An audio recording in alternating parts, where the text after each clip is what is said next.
What's up, everybody? Welcome to Own the Chaos. My name is Brad. That is Fat Man Zoom. The stock market is crazy and chaotic. We made it our mission to help you guys own it. We got a great show for you today. But before we get into that, Fat Man Zoom, why don't you hit everybody up with the starting five? Starting five, Rudy Brown, Fernando Pereira, Lindsay Heiss, Housekeeping, and Tammy Johnson.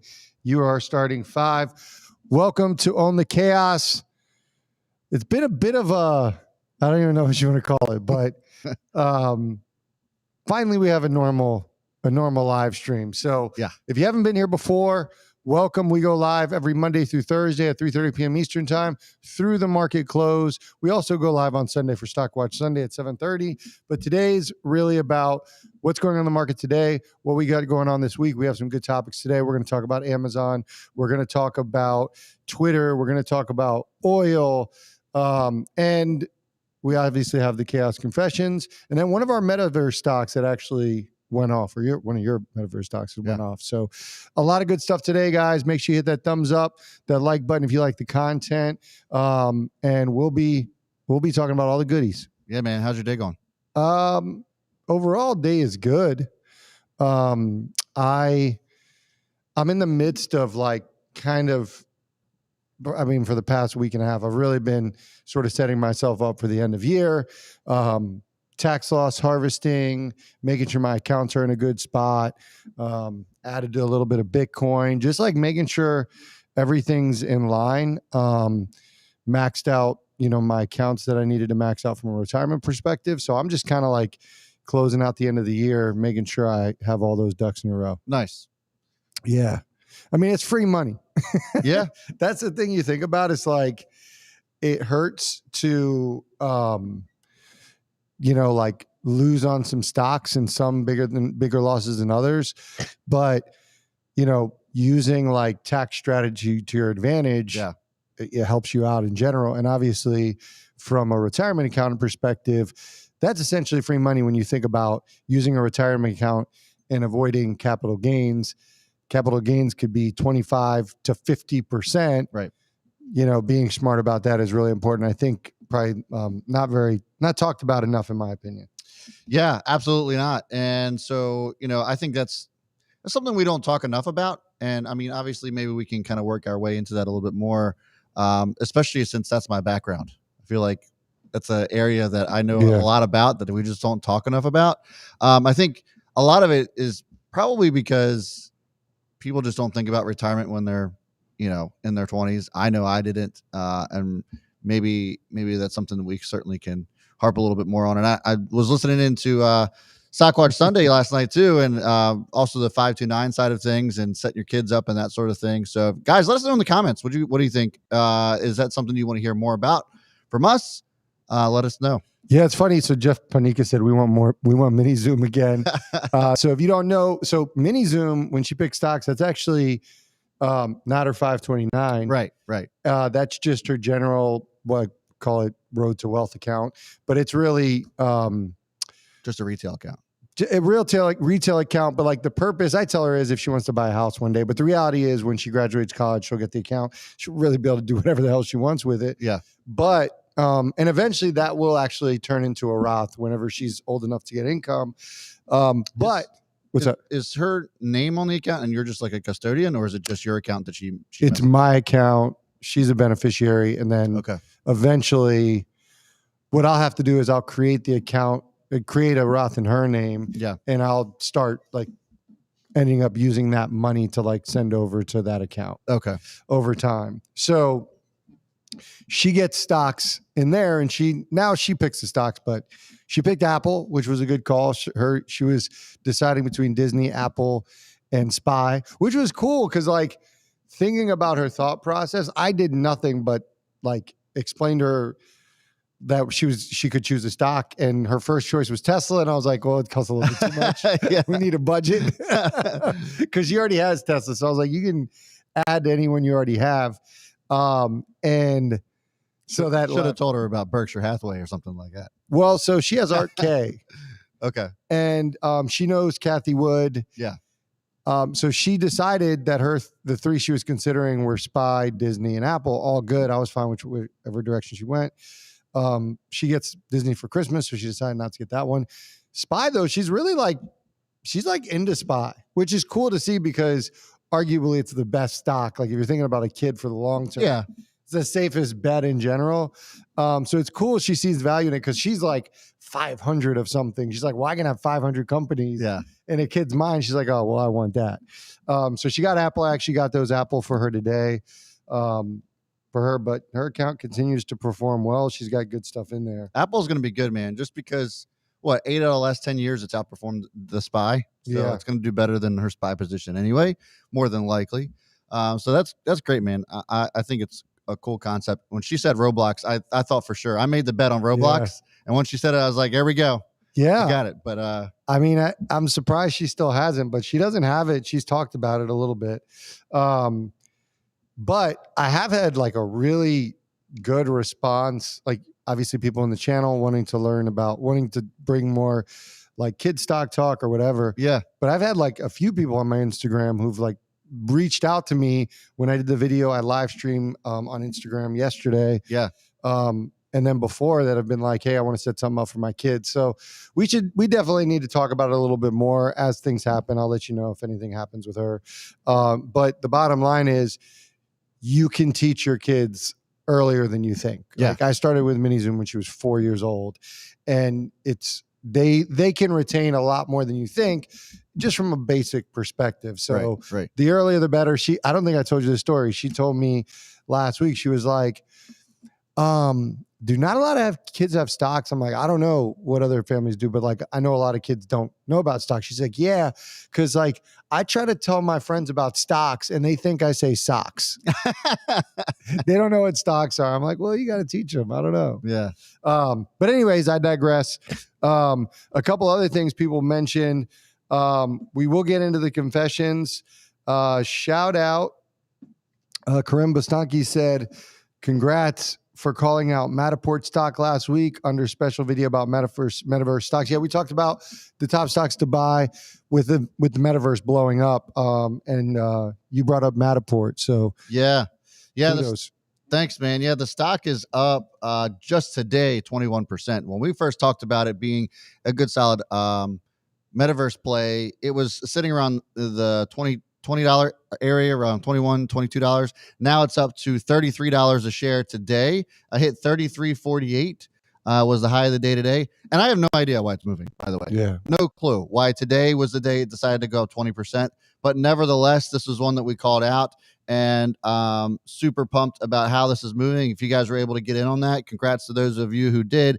And if you didn't, maybe consider joining the Chaos Crew, guys. If you're not part of the crew, go down in the links in the description below. It's ownthechaos.com. You can get it starting off for free. So check out the link in the description. Again, it's ownthechaos.com. We put out stocks like Matterport all of the time in there before the market opens to give you our insights and why we think those stocks are worth maybe taking a look at either for that day or maybe even a little bit longer into the future. But either way, we put out 5 stocks before the market opens every day for free. So go check it out. It's ownthechaos.com. We'd love to have you guys there as part of the crew.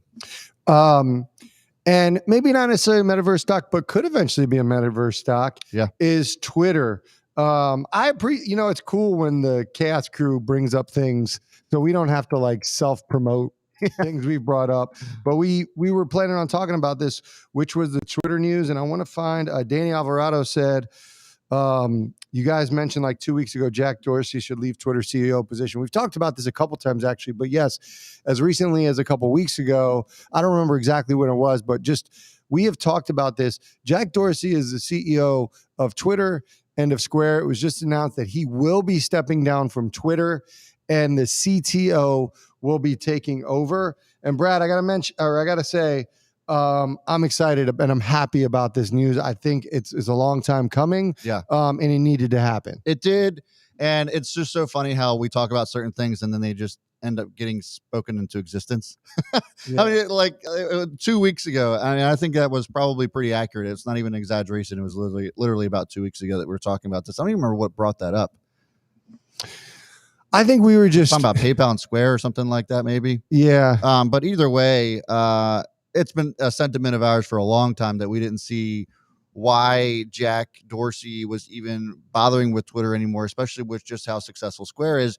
And we felt as if more or less he's just a CEO there to kind of be a placeholder. Like Twitter is just a passion project for Jack Dorsey at this point, and hasn't really done anything with it. What's worse is that investors have also suffered. The stock hasn't done anything for the last 10 years. Whereas you look at something like Facebook, that's gone up, what, 3,000%, something crazy like that. All the other big tech names in this space have just flourished, and Twitter has gone absolutely nowhere because they can't figure out how to monetize it.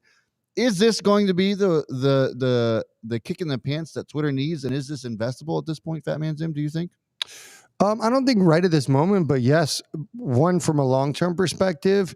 And as we hear more of the vision of the new CEO, Parag Agrawal, Karim says Twitter new CEO loves metaverse. I don't know enough about him, and we'll obviously learn more about him and do more research on him. Yeah. But to your point of Twitter hasn't really done much, the irony about all of this is, or I guess it's more of impressive, is that it's still so relevant as a social media platform, which I think it doesn't. I think it speaks to the viability of it and to their model and how important it is in spite of the leadership, right? Like all the leadership has pretty much done is tried to copycat things, hasn't tried to set new trends, whatever. So in my mind, any CEO with a vision to try something new is going to see success because, one, Twitter's model, I don't think anybody's able to compete with it. And so anything they do to generate revenue, which is going to be the key, how do you generate revenue, is going to benefit Twitter. So I think that there's a high floor and a high ceiling for Twitter. There's not much downside for this stock. There isn't, but it's just still, to me, a boring story in the fact that they just still can't get out of their own way. And I don't know anything about the new CTO that's coming in. New CEO. The new CEO, the former CTO, sorry. But my thing is that the CTO, he's been a CTO with Twitter for 10 years. So the vision still remains with this individual. And I don't know. I just don't know how we really transition from here. Can it happen? Sure. I think personally, what's going to save Twitter is probably an acquisition of some sort. Somebody comes in with a completely different, somebody that comes in that knows how to make money off of platforms such as Twitter and really kind of transforms it, not really bastardizing it in any way, not changing it for what it is, because it is unique in the social media platform because of just how you can communicate with people, how you can get your message out there in an instant. Yeah. So I think that is going to be the huge competitive advantage that Twitter has for anybody that could potentially come in and scoop them up. Market cap's at $3 billion, $3.5 billion, somewhere around there. So like it's super cheap, super affordable. It wouldn't be to me that crazy to think that somebody could swoop in here and grab them up. Yeah, I mean, it's a fair point. He's been with the company that long. I think to me, Jack Dorsey strikes me as more of an alpha. So I don't know how much leeway he's given to his other C-level execs. There are some execs that are able to run with things. Yeah. But there's also some execs where the CEO is in charge of the vision and you just have to do what they say. So on one hand, has the CEO been given the opportunity to try new things? Maybe, maybe not. We don't know. But that's a fair point to keep an eye on. That's why I'm saying you got to hear his vision. Yeah. But here's the thing, regardless if it's an existing CEO or a takeover or whatever, the bottom line is the one thing they've failed to do is to increase monetization of the platform. Right. So the answer is very simple. It's just, how are you going to do it? Obviously, metaverse seems like the logical play there, but what are you going to do in the metaverse? What's going to happen as far as that? We've talked about having Jack Dorsey as the CEO of Square. How haven't there been any integrations as far as that's concerned, peer-to-peer payments, right? And so it doesn't seem like it's that hard, but the reality is not many. When you look at Snapchat's not profitable. As much as we see high upside, it's not profitable. Pinterest got dogged. Really, there's no platform. I mean, you could probably say YouTube would be the only one. Facebook's the only one that's actually truly executed YouTube, but I don't really even consider that a social media. Those are the only two that I can think of. The other ones have shown that it's actually more challenging than it looks to create a monetized social media platform that's profitable. It's crazy just because you have this exposure to so many people Yeah, that use yeah. your platform that you're not even able to make, I don't know, $1 off of each one of them. Yeah. Like, it just seems crazy to me that there's just this disconnect. How has Facebook been able to monetize it? And it seems to be that they've monetized it fairly easily. I'm not Yeah. going to say that it was an easy journey for them whatsoever, but the blueprint's there. And you Yeah. would think that the other social media platforms could at least copycat it in a copycat league that we're in. So it just kind of a little bit perplexing to me. Yeah, I think they just got to go in a whole different direction. I think you can't just look at something like Facebook. I think you need something different. I don't see Twitter as the place where people buy stuff off of, like Facebook. You don't see ads on Twitter though, like you see on Facebook. But that's what I'm saying. Like, I would think Twitter, when you think about, and this could be to your leaning towards your acquisition point, I think about Twitter as like, how do you get ad revenue, not to sell things, but ad revenue to promote things, right? Sports should be promoted. How do you, like integrations with online sports betting, like a Fubo TV model, integrating like partnership with Fubo TV seems to make a lot of sense. Yeah. And even sports gaming and stuff like that, where it's like, don't try to get them to buy things, right? Like, get them to do things that are integrated with Twitter. Twitter is like in the moment, split second type deal. And so I feel like that's the angle. Or I think it's worth trying something with Metaverse, but I don't think trying to get them to buy things is the angle. Facebook, Instagram have that on lock. I don't think that's the journey, because when you get on Twitter, you're not there for that. Yeah. If there was a company that come in and acquire Twitter, who do you think would be the most likely candidate for that? I'm not saying this is the best move, but I think Amazon would be a great one. We talked about Twitch. We've talked about like their Prime and all the pieces they have where they have the partnership with the NFL. I think that would make sense. Fubo TV doesn't have the money, but like somebody, actually, I'll tell you who. I would say Amazon would be first because they have cash. Yeah. Somebody like MGM, right? Like sports betting integration, like MGM has leaned out a lot of stuff. You get access to all those people. How easily can you create technology that could integrate like a pen? Yeah. Where you have the sports betting, now you make it the social aspect of it. You compete with it. Now you're on the same level playing field, if not higher than like a DraftKings. Yeah. So I think that would be the type of company if you went in that direction of the sports betting, which we know is huge. I don't hate either one of those. I think that I would go with Microsoft. Yeah, but they suck at that. They do, but I think that they've done better with LinkedIn, and they're starting to really gain some ground with that, especially from a user standpoint. Their last earnings, they talked about how they were able to actually grow LinkedIn. Yeah. And so maybe they're learning from some of those mistakes, and I could see Microsoft doing this. Remember, Microsoft was trying to go after TikTok as well when that was kind of up for grabs there for a little while. So maybe something like a Microsoft, and if we're not going to go with an obvious one, I think that Walmart could be something that may benefit from something like that, only just because they can monetize it. And I think that, what would that look like? Like, as far as like, how would Walmart would Walmart monetize it? Yeah. I mean, they could throw all kinds of products in between, like to try to get them to buy Walmart products. Yeah, through online stores, and Gotcha. It's going to be through e-commerce 100%. But I think that could certainly be an opportunity for them, much in a similar fashion as it would be for Amazon, I would think. Yeah. It'd be hilarious if Square bought them. That would be hilarious. Because Jack Dorsey almost got pushed out a few years back. Yes. Right. He did get pushed out, and then he came back. Yeah. And so, like, in that same vein, it'd be kind of fun. Maybe there's not a lot of details around it, but like, I find it hard to believe he just decided to step down. Maybe he's facing a little bit of pressure. It doesn't feel like it was something that was just like his decision. But now here's a bigger question. Square has been doing well. It's a great company. Yeah. Is this a good thing for Square? Yes. I think it's a great thing for Square, and we've talked about this. Why we thought that Jack should get rid of one of them, be the CEO of one company, so that you can focus all of your attention on that one thing, so it doesn't feel like you're kind of doing a disservice to the other.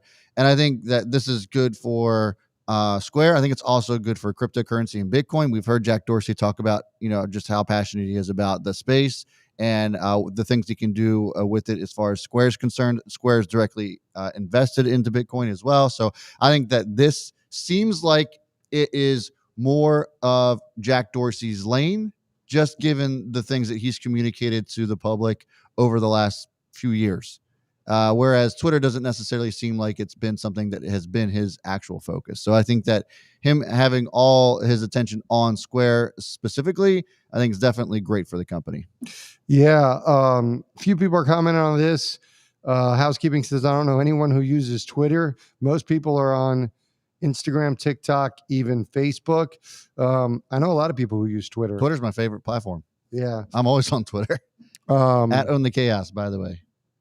I don't know statistics on it, but Twitter is a very active platform. Yeah, in general, especially for those of us who are in investing. And you don't know people who use Twitter, or you're just not on Twitter and you don't see people using Twitter. Because like I'm not on like Snapchat, so obviously I don't like know people on Snapchat, but I know there are people on Snapchat. Yeah, I have a Snapchat, but I rarely use it. Yeah. So anyways, with that being said, certainly keep an eye on Twitter. I don't know if this means anything much short term. We're going to have to obviously get through an earnings with the new CEO. I don't even think it's been announced, or I haven't heard the date when it's going to happen. Yeah. Anyway, so typically these take a quarter or two at the soonest for them to happen. So we'll wait to hear more details. Moving on to the next topic, we mentioned Amazon. Go ahead. This is going to run into my Chaos Confession. So what is Amazon? Oh, when your Chaos Confessions is Amazon? Yeah. All right. Well, we'll segue into Chaos Confessions after Amazon. Okay. So Amazon had basically the news is that Amazon is going to pass UPS and FedEx early 2022 in U.S. deliveries. That's insane. Which is incredible. Yep. And it's pretty much guaranteed that it's going to happen by 2022. Some analysts are saying early 2022. What does this mean for the company? We saw this coming. I probably could pull up a very embarrassing video of me talking about this about 3 years ago, about when Amazon started to get in the airlines and stuff like that. But I think that this is just another reason to remain bullish on Amazon. I mean, could we be seeing the end? I think we've already started to see the end of the post office. And I mean, I don't know anybody who sends letters anymore. I really don't. And so I think that that's going to phase itself out. But there could be a point in time where we see that happen with FedEx and UPS, and Amazon either acquires one of them or they just go away. And I don't know when that happens, but the writing's on the wall. It's just a matter of when, not if, this takes place. Yeah. I use the post office a fair amount. I think post office would be last out of FedEx, UPS. Really? Yeah. I mean, I drop things off in the mailbox to set like letters to send. I have a PO box. Yeah. So like until Amazon offers that service, I would do it if Amazon did it. So let me just stop you real quick. So my father is a mail carrier. Yeah. The only thing that keeps them afloat is Amazon pack deliveries. Yeah. So like if Amazon just cuts them off and says, "Hey, we're doing it ourselves," like whatever. Like I don't know where the post office goes after that. Yeah, I mean, it remains to be seen. We'll see. I think FedEx and UPS go first because they're more like, I mean, one's federally funded, one's not. So from that perspective, You're talking about the post office? Yeah. Yeah, that's true. So from that perspective, this legacy things, they might not be the most efficient, but the government's shown that they're willing to dump money in stuff that's inefficient just to keep it alive. Fair point. But like, it's hard for me, and maybe this is just a product of where I live. It's hard for me to get to a UPS. It's hard for me to get to a FedEx because I'm in the city. And so like the UPS, there's literally like no parking. So it's not as convenient. But UPS and FedEx need to generate revenue. USPS doesn't need to do that at the same clip because those both are publicly traded. So I think that I would not want to be in these companies for the long term. I don't know how they pivoted or what their strategy would necessarily be. But regardless, Amazon makes the process easier. There's no doubt about it. Yeah. Like, it's easier. They exposed, an industry that was like massively inefficient and really didn't look to focus on customer service. And this is exactly what happens. Yeah. And for those of you who might be asking yourselves, well, what about, if I want to deliver a package from somewhere else other than Amazon? I think that's the point that we're trying to make, is that Amazon could acquire one of these companies or just create their own parcel service where you could walk into a Whole Foods or whatever, and you can deliver something that's not Amazon related to wherever you want. Yeah. So, like, I don't think that's that's a hard thing to transition to. So that argument I've heard a couple of times about why some of these parcel delivery services can't go away or probably won't go away. Maybe they'll have a smaller market share, but they'll still be there. I think that that's one big argument that folks try to make. And I think that it could be easily dismissed with that Amazon doesn't have to necessarily just devote themselves towards Amazon specific products or deliveries. It could be anything that you want to deliver through an Amazon delivery service. Yeah. I mean, if you've had the experience of both, you understand why Amazon is that much better. Yeah. When you go to UPS, you feel like you're 20 years behind. I mean, Amazon has made it so easy. It's ridiculous. Like, and the Whole Foods acquisition was genius, not only because obviously Whole Foods gives you exposure to Prime and like gets more users in that way, but you can return any package to the customer service desk at Whole Foods. They now have the locker boxes that are for deliveries. And I've told you this before, they're always sold out. Yeah. They're always used. So that's genius as well, because you're using the square footage of the Whole Foods as now another revenue opportunity. So, and if you want to return something to Whole Foods, like literally you don't have to do anything. You just bring the thing. They'll even bag it. Right. It's not the same with UPS. Well, and the Kohl's partnership too. You can send return packages through Kohl's and that sort of thing. We've already talked about how there could potentially be a partnership or acquisition there too. I think that Amazon could easily come in and take over something like a Kohl's. And then that's just another, catalyst for them and another reason why we think that this could continue to just be something that they just roll over the industry in. Yeah. So what's your confession? I bought Amazon last week, right before Thanksgiving. And I went way out of the money on them. Yeah. And it's not working out. And so I'm trying to figure out way out of the money, like what? 38.50 strike and December 31st expiration. So Theta has been raking me over the coals.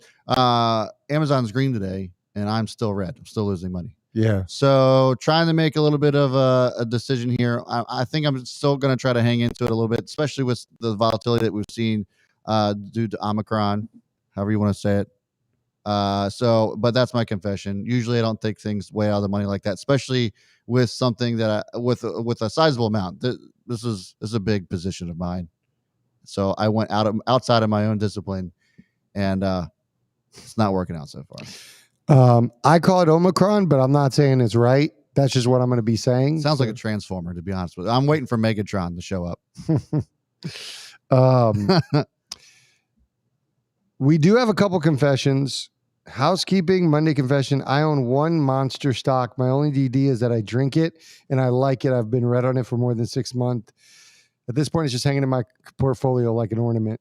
Sounds like Sam Adams, if I'm honest. Yeah. That's a Boston Beer Company is what housekeeping's owning. Yeah. That's by the way, speaking of Sam Adams, word on the street is that Sam Adams will have their best year ever. Like not even close. Really? Yeah. And I was like, what about the 2022? No, this year. And they're projecting to blow it out next year. And I'm like, but what about like Truly and stuff? They're like, it's overblown. That's just a word on the street. It's overblown, but the CEO keeps saying like it's a problem. Yeah, I'm just saying. I hear you. It's just weird. Take whatever you want from that. Weird to hear that.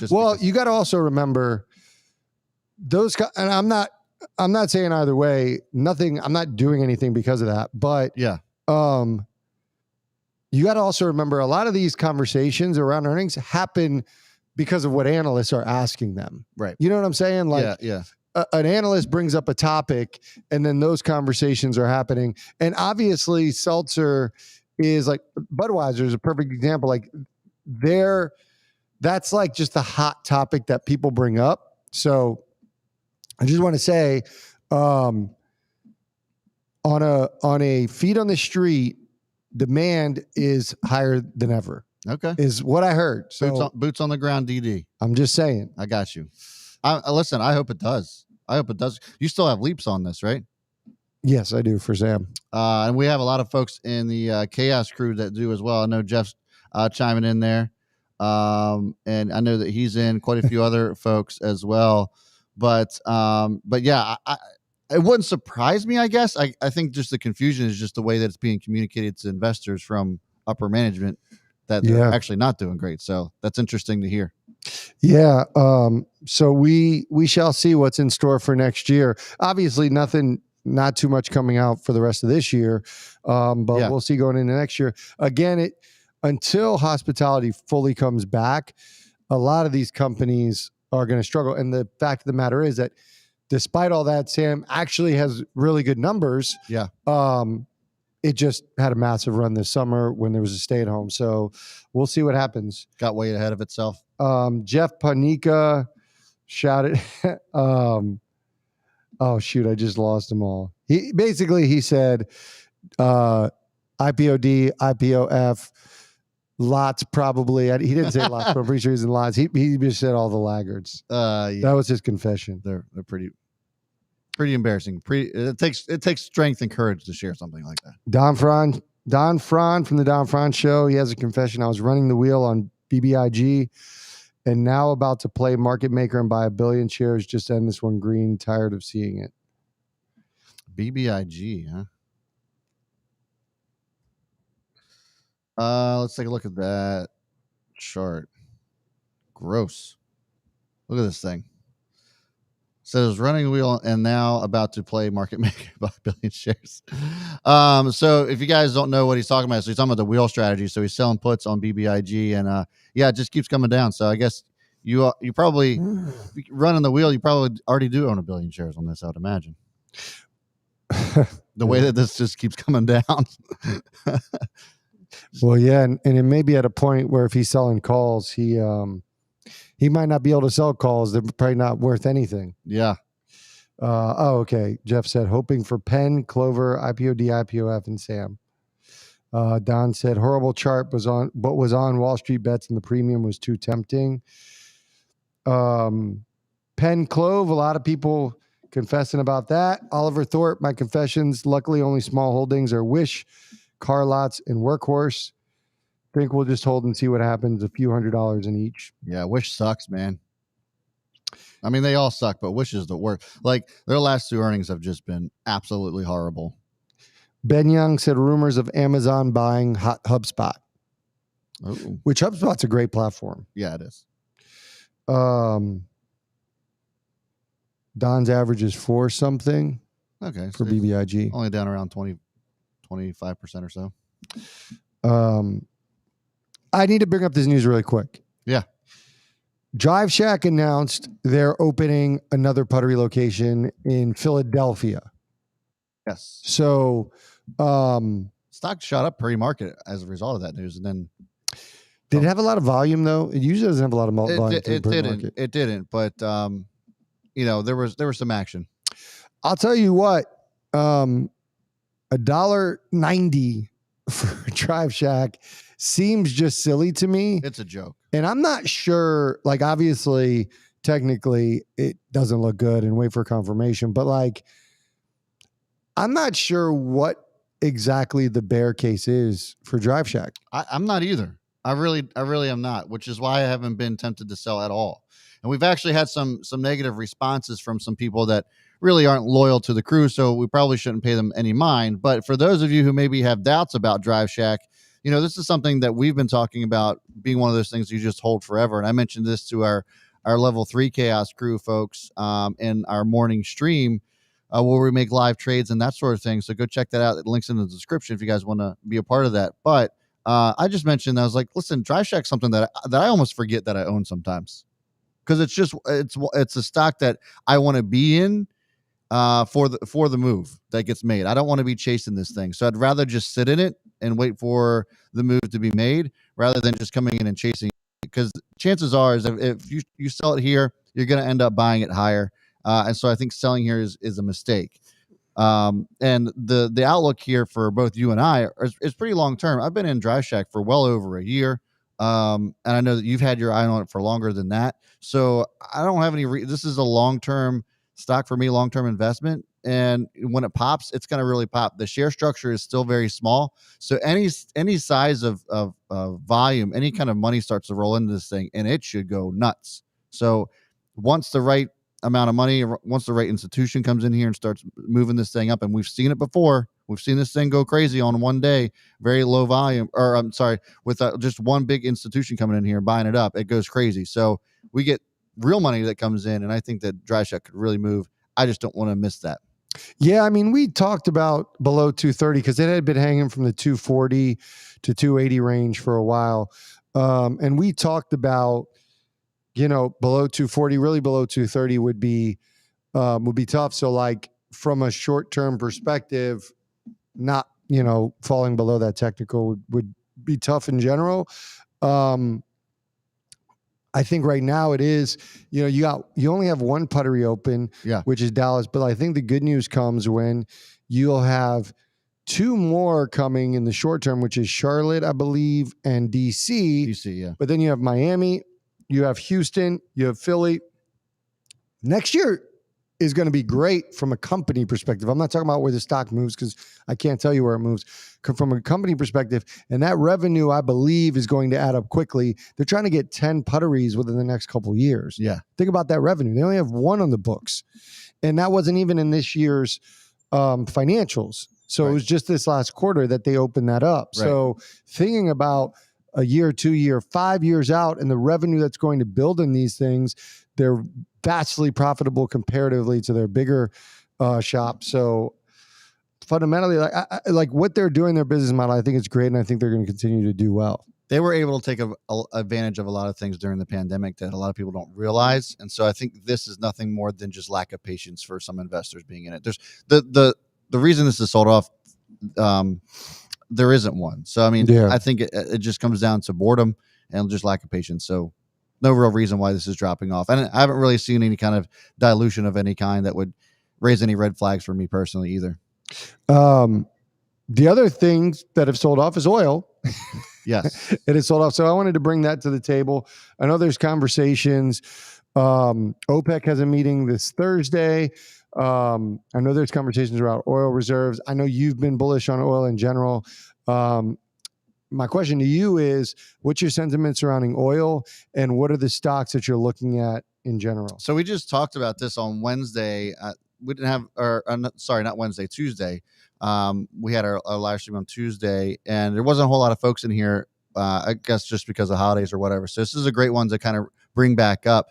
But I was actually kind of like, it was just comical what the White House is trying to do as far as getting OPEC to move. So if you guys didn't catch it, the SPR, Strategic Petroleum Reserve, is basically the reserves that the U.S. has just in case we start running out of oil. They tap into that to relieve some of the pressure, especially as prices rise and that sort of thing. And it was a great concept back in the day. But the fact of the matter is that we run through so much more oil now that we need a way bigger reserve than what we have right now. Currently, the SPR holds around 606 million barrels of oil. We burn through Fat Man Zoom 20 million a day. So even if we injected all of the reserves, it's only about a month's worth of supply.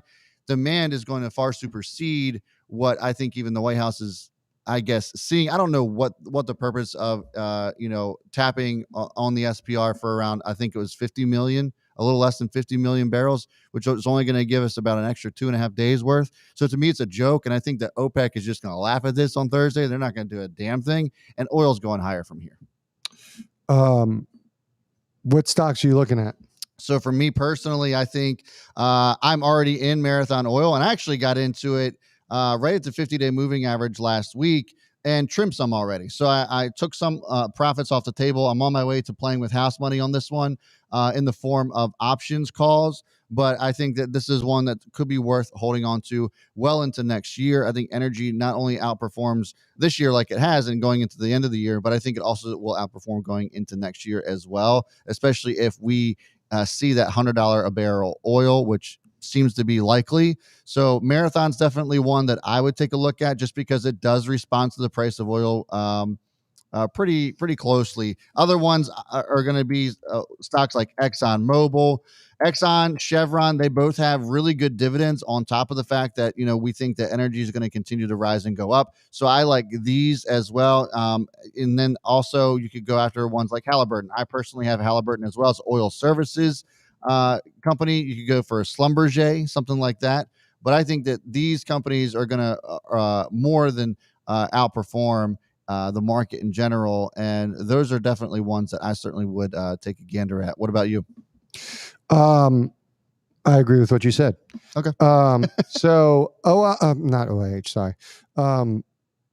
As we close out, I just want to remind everybody, hit that thumbs up, make sure you hit that like button, and we appreciate everybody's support. We did get a donation from Day Trade Paid.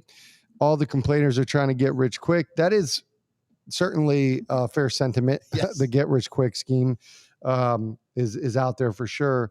But just talking generally about the overall market, what to expect. Obviously, the COVID variant, Omicron, which, Biden came out and essentially tried to sort of like ease sort of the stress and I guess calm fears a little bit and saying like, hey, as of right now, there aren't going to be any restrictions.